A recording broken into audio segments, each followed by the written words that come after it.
ನಮಸ್ಕಾರ ಎಲ್ರಿಗೂ, welcome back to my YouTube channel. ಇವತ್ತು ನನ್ನ ಯೂಟ್ಯೂಬ್ ಚಾನಲ್ ಅಲ್ಲಿ ಒಂದು ಕಡುಬು ರೆಸಿಪಿ ಹೇಳ್ಕೊಡ್ತಾ ಇದ್ದೀನಿ. ಅದೇನಪ್ಪಾ ಅಂದ್ರೆ ಮಲೆನಾಡು ಸೈಡ್ ಮಾಡೋಂಥ ರೆಸಿಪಿ ಇದು. ಇದೊಂಥರ ಡಿಫ್ರೆಂಟ್ ಕಡುಬು. ಬನ್ನಿ ಹೇಗ್ ಮಾಡೋದು ಅಂತ ನೋಡ್ಕೊಬರೋಣ.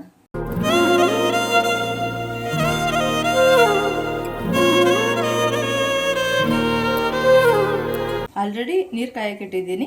ಒಂದು ಚಮ್ ನೀರು ಕಾಯಕ್ಕಿಟ್ಟು ಅದಕ್ಕೆ ರುಚಿಗೆ ತಕ್ಕಷ್ಟು ಉಪ್ಪು ಹಾಕೊಂಡು ಚೆನ್ನಾಗಿ ಒಂದು ಸ್ವಲ್ಪ ನೀರು ಕಾಯಿಸ್ಕೋಬೇಕು.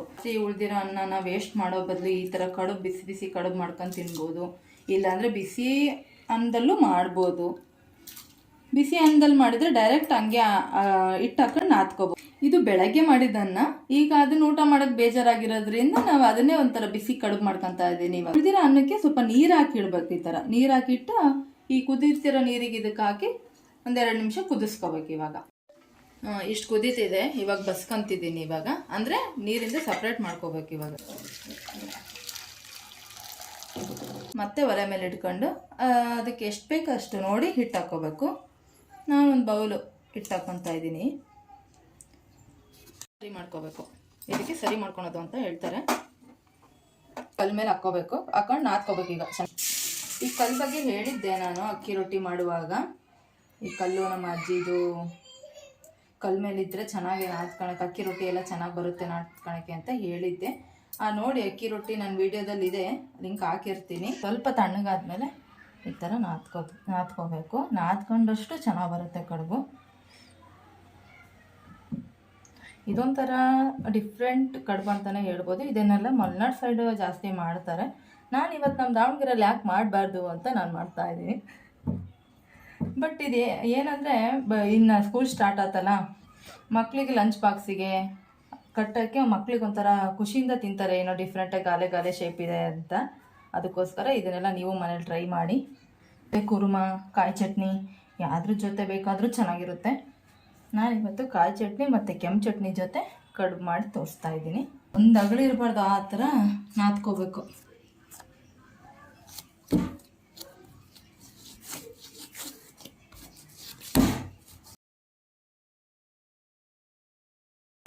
ಇವಾಗ ಎಷ್ಟು ಬೇಕಷ್ಟು ಇದರಲ್ಲಿ ತಗೊಂಡು ಇಷ್ಟು ಈ ಥರ ಮಾಡಿ ಹಬೆಯಲ್ಲಿ ಇಡ್ಲಿ ಬೇಯಿಸ್ತೀವಲ್ಲ ಅದರಲ್ಲಿ ಹಬೆಯಲ್ಲಿ ಬೇಯಿಸ್ಬೇಕು. ಈಗ ಇವನ್ನ ಇಷ್ಟು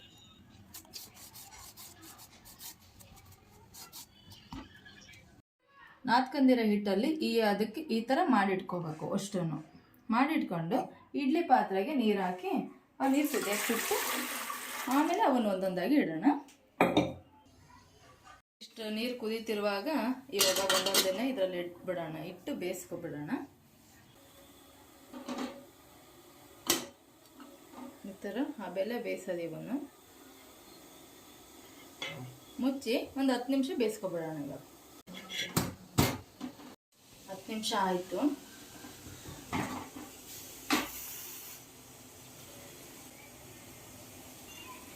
ನೋಡಿ, ಸ್ವಲ್ಪನೂ ಕೈಗಾಣ್ತಾ ಇಲ್ಲ, ಅಂದರೆ ಬೆಂದಿದೆ ಅಂತ. ಇನ್ನೊಂದು ಪಾಯಿಂಟ್ ಹೇಳ್ಬೇಕು ನಿಮಗೆ, ಅಕ್ಕಿ ಹಿಟ್ಟು ಹಾಕಿ ಮಾಡಿದ್ದೀನಲ್ವ ನಾನು, ನೀವು ರವೆನೂ ಹಾಕಿ ಮಾಡ್ಕೋಬೋದು. ನಮ್ಮೂರಲ್ಲೆಲ್ಲ ರವೆ ಹಾಕಿ ಮಾಡ್ತಾರೆ, ಶಿವಮೊಗ್ಗ ಸೈಡು. ಬಟ್ ನಮ್ಮನೇಲಿ ರವೆ ಹಾಕಿ ಮಾಡಿದ್ರೆ ತಿನ್ನಲ್ಲ. ಸೊ ಅದಕ್ಕೋಸ್ಕರ ನಾನು ಅಕ್ಕಿ ಹಿಟ್ಟು ಹಾಕಿ ಮಾಡಿದ್ದೀನಿ.